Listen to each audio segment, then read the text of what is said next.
చాలామంది ఆఫీసులో గంటల తరబడి ఒకేలాగా కూర్చొని ఏమాత్రం నడక లేకుండా పనిచేస్తూ ఉంటారు. అలాగే వర్క్ ఫ్రమ్ హోమ్ ఉన్నవాళ్ళు ఎక్కువసేపు ఒకే చోట కూర్చొని మంచం మీదనో సోఫా మీదనో కూర్చొని పని చేసుకుంటూ ఉంటారు. లేదా ఏ పని లేకపోతే అలా సోఫాలో కూర్చొని కుర్చీలో కూర్చొని టీవీ చూస్తూ ఉంటారు, లేదా మొబైల్ స్క్రోల్ చేస్తూ ఉంటారు.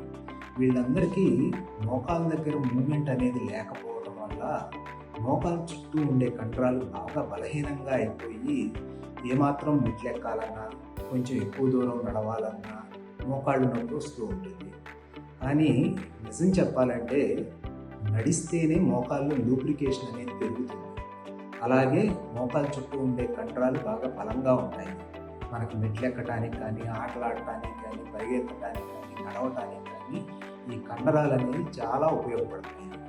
కాబట్టి శ్రీశ్రీ గారు అన్నట్లు కుదిరితే పరిగెత్తు, లేదంటే నడువు, అది చేత కాకపోతే ప్రాకుతూ పో, అంతేగాని కదలకుండా ఒకే చోట మాత్రం ఉండదు.